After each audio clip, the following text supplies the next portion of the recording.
L'audience du tribunal criminel est ouverte. Veuillez vous asseoir.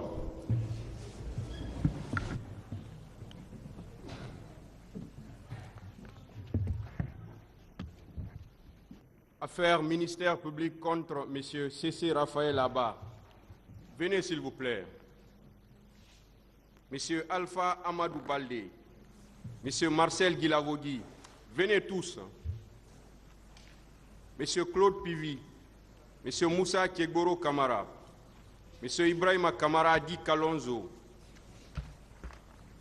M. Aboubakar Diakité Di Toumba. M. Blaise Goumou.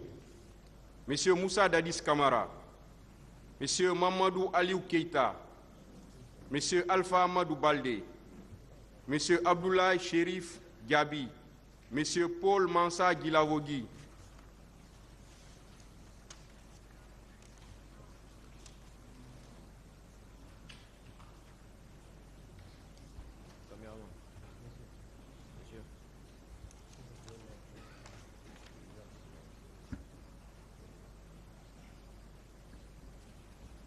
les parties civiles, M.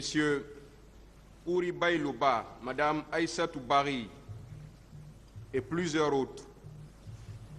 Fédération internationale des ligues des droits de l'homme, FIDH, l'Organisation guinéenne de défense des droits de l'homme et du citoyen, OGDH, l'Association des parents victimes et amis des événements du 28 septembre, AVIPA.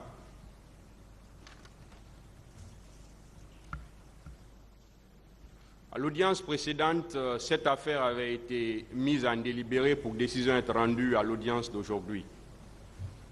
Le tribunal a effectivement délibéré et voici la teneur de sa décision.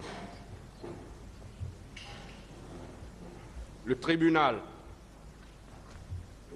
par ordonnance numéro 007/17, en date du 29 décembre 2017 du pool des juges d'instruction, les accusés C.C. Raphaël Abba, Alpha Amadou Baldé, Marcel Guilavogui, Claude Pivi, Moussa Kegboro Kamara, Ibrahima Kamara Di Kalonzo, Aboubakar Diakité Di Toumba, Blaise Goumou, Moussa Dadis Kamara, Mamadouba Kamara Di Toto, Mamadou Aliou Keita, Abdoulaye Chérif Gabi et Sambarou Diamankan ont été renvoyés devant le tribunal criminel de ce siège pour des faits de meurtre, assassinat, viol, pillage, incendie volontaire, vol à main armée, coups et blessures volontaires, outrage à agents de la force publique, torture, enlèvement et séquestration, non-assistance à personne en danger, violence sexuelle, attentat à la pudeur, détention illégale de matériel de guerre de première catégorie et complicité,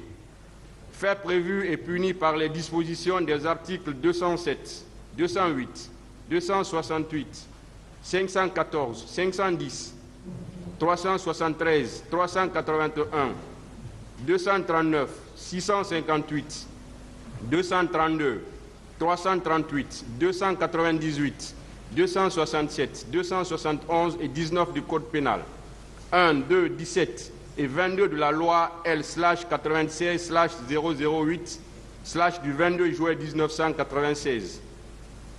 À l'audience du 4 octobre 2022, les conseils des accusés ont soulevé les exceptions et incidents tendant à la mise hors de cause et en liberté de Blaise Goumou, au motif que son patronyme est différent de Guémou, qui est mentionné dans le dispositif de l'ordonnance de renvoi.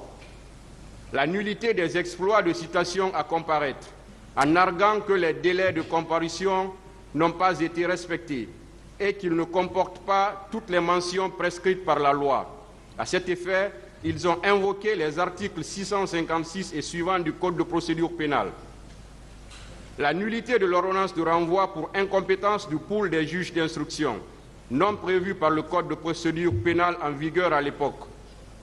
Déclarer arbitraire la détention des accusés au motif que certains d'entre eux, notamment Moussa Dadis Kamara, ont été placés en détention par le ministère public sans titre de détention, par un simple courrier, et d'autres, dont Aboubakar Diakité Di Toumba, en détention depuis des années sans renouvellement du mandat de dépôt. Il sollicite à cet effet leur mise en liberté ou tout au moins la mise en résidence surveillée de Moussa Dadis Camara et l'évacuation sanitaire de Aboubakar Diakité Di Toumba. L'irrecevabilité de la constitution de partie civile de l'Organisation guinéenne des droits de l'homme, OGDH, de l'Association des parents et amis des victimes des événements du 28 septembre 2009, AVIPA, et de la Fédération internationale des droits de l'homme, FIDH, au motif que les unes, dont l'AVIPA, n'ont pas d'agrément et d'autres ne se sont pas constituées partie civile pour des victimes identifiées et identifiables. La nullité des certificats et rapports médicaux en arguant qu'ils ont été établis frauduleusement, sans débat contradictoire. À réplique, le ministère public et les conseils des personnes se prétendant victimes sollicitent le rejet de ces exceptions et incidents en soutenant que l'écrit adressé par le procureur de la République au régisseur de la maison centrale de Conakry est une correspondance administrative d'information datée du 23 septembre 2022, qui n'a fait qu'aviser ce dernier à recevoir les accusés qui devaient et qui se sont constitués prisonniers la veille de l'audience, conformément à l'article 252 du Code de procédure pénale. Le mandat de dépôt décerné contre l'inculpé conserve sa force exécutoire jusqu'à la comparution devant la juridiction de jugement au sens de l'article 288, alinéa 2 du Code de procédure pénale. Ils invoquent par ailleurs l'article 238 du même Code pour soutenir que la carence du pool des juges d'instruction invoqué par la défense ne pouvait entraîner que des poursuites disciplinaires à l'égard de celui-ci. La nullité des citations invoquées par la défense est dilatoire, sans fondement en ce sens que conformément aux articles 656 et suivants du Code de procédure pénale, ces actes sont accomplis à la requête du procureur de la République par un huissier qui en a la qualité dans les délais légaux et les accusés ont comparu à l'audience. La constitution de partie civile de l'Organisation guinéenne des droits de l'homme, OGDH, de l'Association des parents et amis des victimes, AVIPA, et de la Fédération internationale des droits de l'homme, FIDH, est régulière, bien fondée et justifiée par des pièces produites au débat. Discussion sur la mise hors de cause et en liberté de Blaise Goumou. Le Conseil de Blaise Goumou sollicite sa mise hors de cause et en liberté au motif que son patronyme est différent de Guémou, mentionné dans le dispositif de l'ordonnance de renvoi. Cependant, au regard du préambule et des motifs de l'ordonnance de renvoi, ainsi que du constat des autres éléments de son identité avant et après l'ouverture de l'audience, il s'agit de la même personne. Ainsi, il s'agit d'une erreur qui ne saurait changer l'identité de l'accusé. Dès lors, il convient de rejeter cette demande. Sur la nullité de l'ordonnance de renvoi, les accusés sollicitent du tribunal de ce siège l'annulation de l'ordonnance de renvoi au motif que le pool des juges d'instruction qu'il avait prise n'était pas prévu par le Code de procédure pénale de l'époque. L'article 396 du Code de procédure pénale dispose: l'accusé et le procureur de la République ne peuvent interjeter appel contre les actes de procédure et l'ordonnance de renvoi qu'après le jugement de condamnation. La demande en nullité de l'ordonnance de renvoi ne peut être formée que dans les cas suivants. 1. Pour cause d'incompétence. 2. Si le fait n'est pas qualifié de crime par la loi. 3. Si le ministère public n'a pas été entendu. 4. Si l'ordonnance de renvoi n'a pas été rendue conformément à la loi. 5. Si les délais de procédure n'ont pas été respectés. Il ressort de cet article que le seul recours contre l'ordonnance de renvoi est l'appel, qui n'est recevable qu'après le jugement sur le fond. Ainsi, la juridiction d'instance ne saurait se prononcer sur cette demande.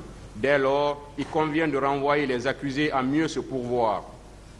Sur la nullité des exploits de citation, l'article 659 du Code de procédure pénale dispose: si les délais prescrits à l'article précédent n'ont pas été observés, les règles suivantes sont applicables. 1. Dans le cas où la partie citée ne se présente pas, la citation doit être déclarée nulle par le tribunal. 2. Dans le cas où la partie citée se présente, la citation n'est pas nulle, mais le tribunal doit, sur la demande de la partie citée, ordonner le renvoi à une audience ultérieure. Cette demande doit être présentée avant toute défense au fond, ainsi qu'il est dit à l'article 460. Il ressort de ce texte que la seule demande qu'un accusé comparant peut formuler devant la juridiction de jugement est le renvoi à une audience ultérieure. Dès lors, il y a lieu de rejeter la demande de nullité des exploits de citation servis aux accusés.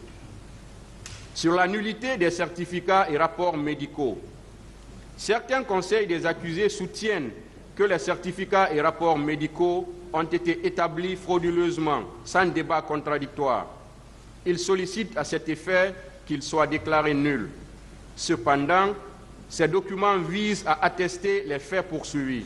À ce titre, le tribunal ne saurait les apprécier à ce stade de la procédure. Il est donc inopportun de se prononcer sur les dites pièces à cette phase du procès. Sur l'irrecevabilité de la constitution de partie civile de l'OGDH, AVIPA, FIDH, au terme de l'article 4 du Code de procédure pénale, l'action civile est celle qui appartient à une personne lésée par une infraction pénale. Elle est ouverte à quiconque a personnellement souffert d'un dommage causé soit par un crime, soit par un délit, soit par une contravention. L'action civile en réparation du dommage causé par l'infraction prévue par l'alinéa 1er ci-dessus peut être exercée devant une juridiction civile séparément de l'action publique. Toutefois, il est sursis au jugement de cette action tant qu'il n'a pas été prononcé définitivement sur l'action publique lorsque celle-ci a été mise en mouvement. La mise en mouvement de l'action publique n'impose pas la suspension du jugement des autres actions exercées devant la juridiction civile, de quelque nature qu'elle soit, même si la décision à intervenir au pénal est susceptible d'exercer, directement ou indirectement, une influence sur la solution du procès civil. L'absence de faute pénale non intentionnelle au sens de l'article 15 du Code pénal ne fait pas obstacle à l'exercice d'une action devant les juridictions civiles, afin d'obtenir la réparation d'un dommage sur le fondement de l'article 1117 du Code civil, si l'existence de la faute civile prévue par cet article est établie. Et l'article 486 du même Code dispose « Toute personne qui, conformément à l'article 4, prétend avoir été lésée par un délit peut, si elle ne l'a déjà fait, se constituer partie civile à l'audience même. Le ministère d'un avocat n'est pas obligatoire. La partie civile peut, à l'appui de sa constitution, demander des dommages-intérêts correspondant au préjudice qui lui a été causé. Au regard de ces dispositions portant sur l'appréciation de la question même de dommages sur les personnes et leurs biens, cette demande touche aux faits soumis au tribunal. Dès lors, il est inopportun de se prononcer sur cette demande à cette phase du procès. Sur la demande de mise en liberté, mise en résidence surveillée et d'évacuation sanitaire, il est sollicité du tribunal de ce siège la mise en liberté des accusés ou tout au moins la mise en résidence surveillée de Moussa Dadis Camara et l'évacuation sanitaire de Aboubakar Diakité Di Toumba, au motif que leur détention est arbitraire parce qu'elle est sans titre pour certains et mandat de dépôt caduc pour d'autres. Cependant, au regard du dernier alinéa de l'article 244 du Code de procédure pénale, la mesure de résidence surveillée n'est applicable qu'aux détenus étrangers. Aussi, Aboubakar Diakité Di Toumba n'a soumis au débat aucune pièce médicale pour appuyer sa demande d'évacuation sanitaire. De même, l'article 288, alinéa 2 du Code de procédure pénale dispose « Le mandat d'arrêt ou de dépôt décerné contre l'inculpé conserve sa force exécutoire jusqu'à la comparution devant la juridiction de jugement. » Et l'article 252, alinéa 1 du même Code dispose « L'accusé qui a été mis en liberté ou qui n'a jamais été détenu au cours de l'information doit se constituer prisonnier au plus tard la veille de l'audience. » Il ressort de ces dispositions légales qu'il est tout à fait normal que les accusés en détention depuis la phase de l'information et ceux ayant intégré la maison d'arrêt la veille de l'audience comparaissent devant la juridiction en état de prisonnier. Il convient alors de rejeter les demandes tendant mise en résidence surveillée et d'évacuation sanitaire fondées sur les moyens invoqués. Par ces motifs, statuant publiquement, contradictoirement, par jugement avant dire droit, en matière criminelle et en premier ressort, après en avoir délibéré, rejette la demande tendant à la mise hors de cause et à la liberté de Blaise Gomo, renvoie les accusés à mieux se pourvoir en ce qui concerne l'ordonnance de renvoi, rejette la demande de nullité des certificats et rapports médicaux, rejette la demande tendant à la mise en liberté des accusés de mise en résidence surveillée de Moussa Dadis Camara et d'évacuation sanitaire de Aboubakar Diakité dit Toumba. Juge inopportun de se prononcer sur la demande tendant à déclarer irrecevable la constitution de partie civile de l'Organisation guinéenne des droits de l'homme, OGDH, de l'Association des parents et amis des victimes du 28 septembre 2009, AVIPA, et de la Fédération internationale des droits de l'homme, FIDH. Juge également inopportun de se prononcer sur la demande tendant à annuler les certificats et rapports médicaux. En conséquence, ordonne l'ouverture des débats au fond. Réserve les dépens. Telle est la décision du tribunal sur les exceptions et incidents qui avaient été soulevés par les conseils des accusés. L'audience est suspendue pour quelques instants.